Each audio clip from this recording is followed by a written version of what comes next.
So last year I was actually going to make a video reviewing the original Space Jam for a new series I was going to do reviewing retro movies. I actually watched the movie and I actually bought something that I was going to wear during that review, and I never ended up doing that review. I never got to wear that thing.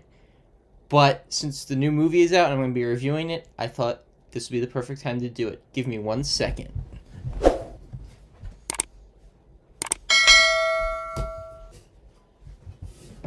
Ugh. Got my Toon Squad jersey, and let's go. It's time to slam. On this terrible, horrible, absolute... Okay, I might have went a little bit too far there at the beginning. But let's get started with this. You've probably already read the title, and you might know my thoughts on this movie already. But I'm still going to review it anyway. But first, let's start this off as a normal review before I go off into my tangent. Space Jam: A New Legacy is the new Looney Tunes movie, of course, the sequel to the 1999 cult classic Space Jam, which starred Michael Jordan and Bugs Bunny when that came out. Now, 21 years later... Wait, 21 years? No. 25 years later, sorry. They are making a new one, and this one stars LeBron James instead of Michael Jordan. Don Cheadle plays the villain, and who even cares about the rest? It's Space Jam 2. You should know what you're getting into with this. So the plot revolves around LeBron James, whose son wants to make video games, but LeBron James wants him to be a basketball player. It's that whole, you know what I'm talking about, the whole gimmick of father-son, don't get along, the movie, they got it, you know what I'm talking about. So what happens is LeBron James gets called down to Warner Brothers studio to work with them, but then his son also comes with them, and his son gets stuck in this like kind of like server tower room, and he gets brought to this place called the Serververse. And LeBron James also goes in with him, where they meet Algae Rhythm. That's his real name, I'm not joking. And this guy, played by Don Cheadle, and he steals LeBron James' son, and the only way he can get his son back is if LeBron James plays a basketball game against him. So LeBron James teams up with the Looney Tunes, of course, like the first Space Jam, to save his son. So, before I get into the review, I want to talk about my thoughts on the original Space Jam. Like I said, I was going to review it last year, never got to do it. I ended up doing something else, I forget what I did. But I actually did watch it. I've seen it recently enough that I remember about it. I probably saw it, I think, last year during the beginning of the pandemic. I think that's when I watched it. I was actually never the biggest fan of it when I was a kid. Well, I'm still a kid, but like when I was a younger kid, I remember it was always that movie on TV. I was just like, eh. But like, and I watched it, but like it was never one I watched over and over and over again like some other movies. And even like as a 6-year-old, I'm like, that's the dumbest premise for a movie ever. Like that's just toy marketing. Let's sell Nike shoes, all that. So I kind of that movie that kind of I was like, well, who's ever gonna watch this when they grow older? You know what I mean, right? And shockingly, it's one of those movies that like, if you go to I'm in high school, you actually see a decent amount of people wearing Space Jam shirts, and especially this jersey on like Jersey Day and stuff like that. And it's become like this childhood favorite for a lot of people. That was never with me. I watched it sometimes, like I said, but it wasn't like a Lego movie or something like that. It was just like that was like a movie I used to watch over and over again, or something like Toy Story or something like that. That was never one that I watched over and over and over again. It seemed to be like that for a lot of people, and I went back, and when I rewatched it, I could see the appeal to it. It's that 90s charm, got the 90s charm to it. It was a movie that would really only be made in 1996, so I can see that people like it in that kind of cult status type way, and I get it. I'm not the biggest fan of it, but I could totally see, and I did have some fun with it in that 1996 sense, and I could totally see why people are fine with it. But I think people do have to realize that movie is basically just a 90-minute commercial for Nike shoes and Looney Tunes merchandise. So it shocked me when they said that they were going to make a new one, because I'm like, seriously, why would you even do that? But like I said, a lot of merch is still sold. They wanted to bring this back and make money off of it. And I was a little bit kind of interested because Ryan Coogler, who of course directed Black Panther and Creed, is an executive producer on this. And for a while, the guy who directed the Fast and Furious movie was going to do it. It had a long production cycle. Directors came in, out, writers came in, out. A lot of people came in and out, didn't know what to do with it. But now it's finally here. I think it was announced in like 2014. Finally here. What did I think of it? Well, you probably already know what I think of it based on the title. Let me jump into this movie right now. Okay. let me bring up my notes on my phone for a second. So in my notes, I have a good and a bad. This should tell you something. Good, I have 4 bullets. And it's not like most of these things are pretty small, minor things. It's not like a big thing that impacts the movie. They're very tiny things. And you scroll down, bad, I have more than 4 things. In fact, it's double. And it should actually just say the rest of the movie. That should really only be the only bullet point. Okay, so before I trash on this thing, I do want to say some good about it. One good thing about it is that I will say the animation is really good for the most part. Very squash and stretch, very cartoony animation. I really like that style, like the old classic Looney Tunes style of animation. I really like that. And even the CG, I had no problem with the CG. It kind of felt like they were revamping it for the new generation, but they didn't lose what they looked like. It wasn't like something like those Ninja Turtles movies that Michael Bay did, like they completely redesigned them. They actually made them look very similar and extremely similar to the originals with really no changes in a lot of them. Gotta give them props for that. And the other 3 things are very small, so let me get this over with. Okay, so as you might know, this movie is an advertisement for Warner Brothers. You've seen the trailers, you know that. So there is a scene where Lola Bunny is with Wonder Woman during this whole thing, which I'll explain later. But it was funny because people online were saying the actress who voiced Wonder Woman was very familiar. It actually turned out to be Rosario Dawson, who kind of popular actress, and also voiced Wonder Woman, which I thought was cool in the animated shows and stuff like that. And they actually brought her back to voice her in this, which I thought was cool, because usually they'll get a celebrity to do something like that. And she is a celebrity, but not as popular. But I kind of like that they tied the whole thing in with her in the animated movies and stuff like that. She's barely even in it, though, so it doesn't even matter. There are 2 great cameos in this movie. One of them you might have heard about. It's the one that people have been talking about online, and I don't want to spoil it. I am going to spoil some stuff at the end of this review, but since this is a non-spoiler review, I'm not going to spoil anything until then. But there is one during the actual movie, but there's also a second hidden one at the end of the movie. During the credits, they show pictures of the Looney Tunes with famous sports players, like Serena Williams was one of them, and there's a bunch of others. But there's one in there that stands out above the rest, and it's related to the first Space Jam. I can't even say who it is. It might not even be an athlete, but there's a really cool hidden one hidden in there if you're able to find it during the credits. And the last thing I have is that, looking at my notes, there is one clever gag that I really liked.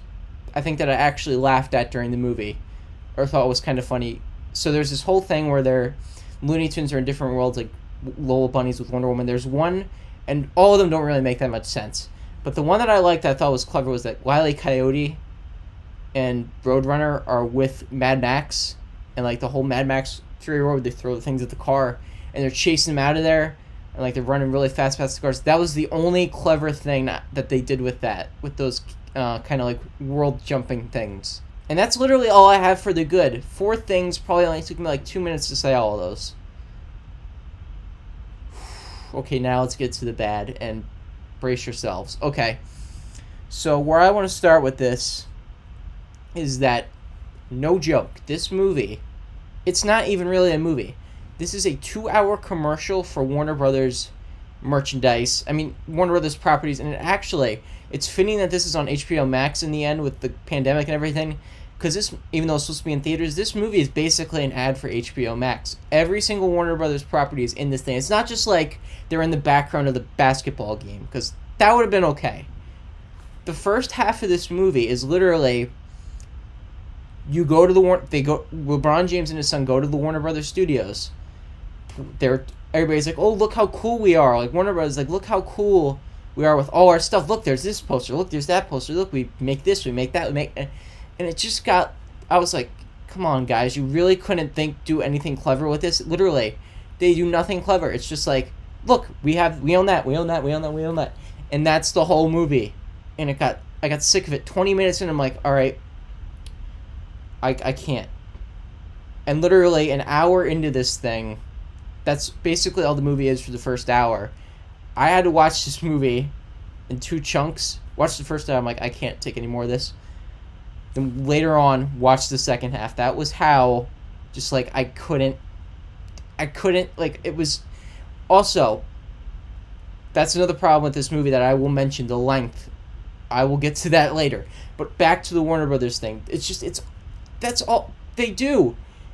They're like, oh, look, we own this, we own that, we own that. They go to all these different planets. The Looney Tunes, Bugs Bunny is by himself on the Looney Tunes land, and that was a really interesting concept that they made that could have made this movie really good. They have this whole story point. Well, Algae Rhythm, the Don Cheadle's character, goes to the Looney Tunes land, promises all of them the better things, but Bugs doesn't trust them. All the other Looney Tunes go off and go to other planets and do these cool things where Bugs Bunny stays there. And they kind of set up this whole thing like Bugs Bunny feels lonely and everything like that. And it could have been a really cool, interesting concept, trying to get him to reconnect with everybody and learning different things about them. But no, they go to the planets, they get them back. When they all get back, they're like, all right, we're playing basketball. Like, they don't do anything interesting with that concept, and they just throw it away, and they're like, all right, we got a movie to do. And you're like, well, they got to get on with the movie. All right, here is my second problem. This movie, no joke, is 2 hours long. Space Jam 1 was an hour and 20 minutes about. I think without credits, it was actually less than an hour 20. First hour, sure, the first hour they're building up to a basketball game, but then the basketball game is only like 10 minutes, goes back to Earth, end movie. The first hour of this movie is everybody trying to set up and everybody trying to get together. I'm like, okay, the basketball game's going to be like 20 minutes. Tops. The basketball game goes on forever and ever and ever and ever.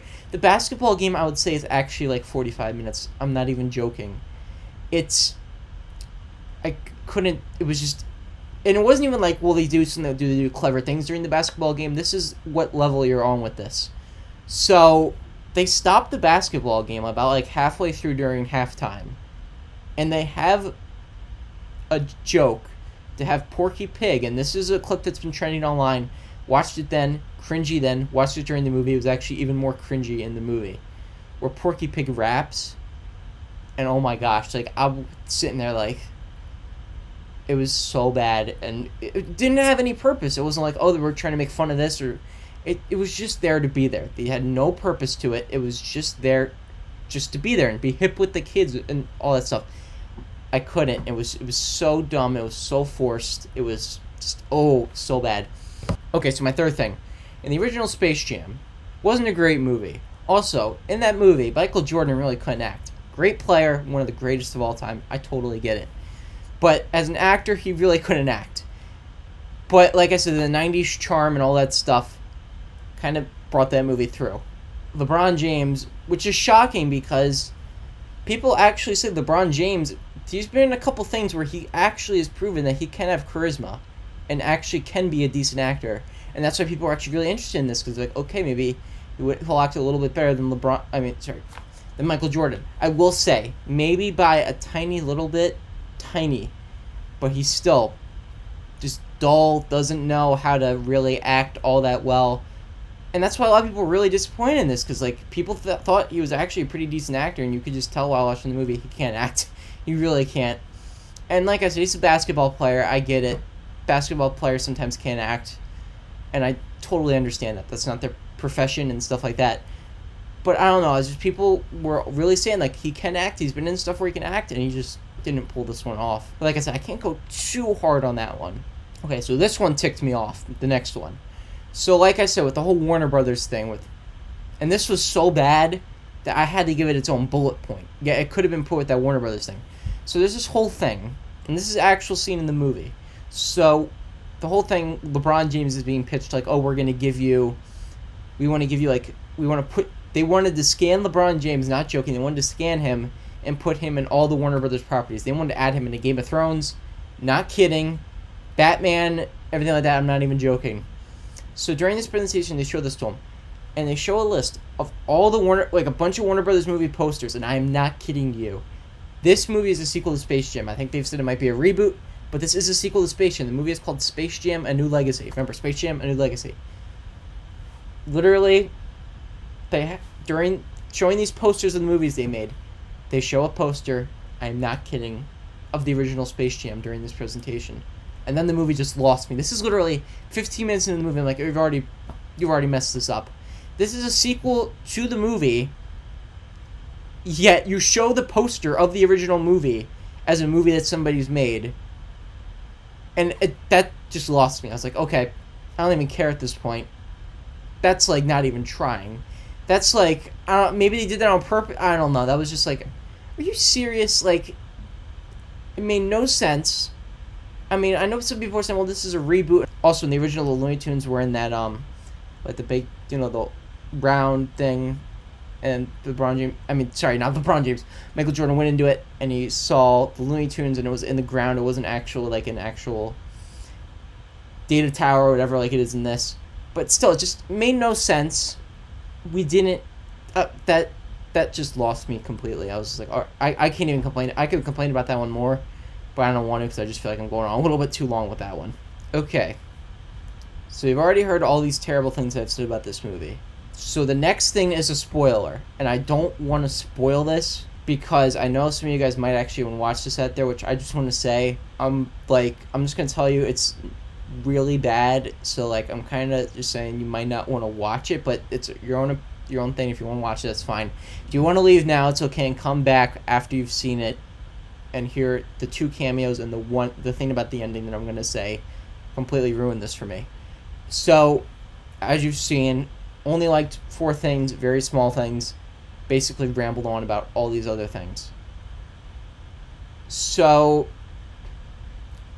I'm going to give this movie a score right now, and I thought about this. So, earlier this year I watched Tom and Jerry. I thought it was really bad. I gave that one a 3 out of 10. However, that one was really bad, but it was bland, it was boring. It wasn't like it angered me or anything, it was just so boring. I will say this movie's more watchable by a little bit.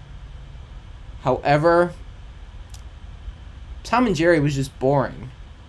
This is like insulting to the brain in a way. Like I was just like, oh my gosh, like too much dumb, and it's even more dumb than the original Space Jam. That movie came out in 1996. It's 2021. You could have not made a better movie. Man, this movie, man, I'm sorry. Like I said, I'm about to get to the spoilers, but for any guys who just want to come back, who don't want to hear the spoilers, just want to hear the rating, 2 out of 10. I think that is the lowest rating I've ever given a movie on this channel. And it probably will be for a while. It's not the worst movie I've ever seen. I've given some movies half a star, but it was pretty bad, guys. Pretty bad. I was literally just sitting there like, it's going to be over. And it ended, and I was just like, oh, okay. I'm going to give you the 2 spoilers. Here we go. So, the 2 cameos in this movie are Bill Murray, and this one's hidden. This is during the credits. So, during the credits, when they show all the people, all the players, you can see a picture of Bill Murray with Bugs Bunny, and it's actually, I think, newer. It's not like an old picture of Bill Murray from the first movie. It's actually like Bill Murray present day with a golf ball in his mouth, which is a reference to the first movie, or actually probably to Groundhog Day, and Bugs Bunny standing next to him. I like that cameo. It was hidden in there, and not a lot of people have been talking about that one because it's kind of hidden, but I really like that one. Second cameo, I really liked, well, more the first cameo because it came earlier. So, of course, Michael Jordan was in the first Space Jam. He's not in this movie. However, they build it up like it's Michael Jordan. They have this big thing like, oh, guys, Michael Jordan's here to help us beat this game. But it's not, and it's really funny. So it's actually Michael B. Jordan, the actor from Creed and Black Panther and, God forbid, Fantastic Four. But it was really funny, and that's also probably because Ryan Coogler, like I said, is a producer on this. Creed directed Black Panther, so that's probably why they got him to do this. And that was a really funny cameo. I really like that cameo. Okay, so the ending of this movie. This completely seals the deal for me on why this movie's terrible. The ending of this movie, they actually do a concept or an idea that looks like they're going to pay off. I was like, oh shoot, this is so bold that as terrible as this movie is, if you did this one thing, I would say at least it's worth at least one watch just to see this moment. They build up this moment. So at the end of the movie, LeBron James has to play a basketball game with his son to get him back, and he has to beat him. His son turns against him. Son then goes back to his side to beat the other guy. But they say and they have like 2 points left, and the only way they can get 2 points is to do like this move. This move LeBron James talks about earlier in the movie, like step something, shoot or whatever. But the son says, because the son programmed the game, and earlier in the movie, he did that move, and the game broke, and the character got deleted. So he said that anybody who does that move is going to get deleted. So Bugs Bunny decides to do the move, last minute attempt, and he starts to, and the game wins, but then he starts to pixelate away. So pixels start coming off his arm, starts to kind of go up in the sky. And it's kind of like, they're kind of setting off, not like too emotional, so I wasn't, like, I don't think they're going to pay this off, but if they do, but they show pixels going up into the sky, and then LeBron James ends back up in his real world. I'm like, oh shoot, did Bugs Bunny just die? I was like, did they actually just do that? And I didn't, back in my mind, I was like, they might have not done that. And I was like, but oh shoot, like, if they did that, this is at least worth one watch, if I would recommend this. Then LeBron James comes back, drops his son off at E3 camp. Yes, E3 camp, I said that. Goes to E3 camp. And then he's walking up, he's about to leave his son, walks backward to go back to his car. Bugs Bunny's there. He's like, hey, can I crash at your place? I'm like, forget this movie. This movie, do not watch it. I do not recommend this. Go watch the original Space Jam. It's not even that great of a movie. But at least you'll get some fun out of it. I mean, this was terrible. This was awful. Do not watch this. It is one of the most disappointing movies. And like I said, I was disappointed because I always go into movies with a blank slate. I always want to hopefully come out surprised and don't go in with the biggest expectations. This one just lost me. Do not recommend this. Alright. What did you guys think of Space Jam 2? Did you agree with me? How terrible it was, or did you actually kind of like it? Let me know in the comments down below, and I'll tell you guys next time. Bye.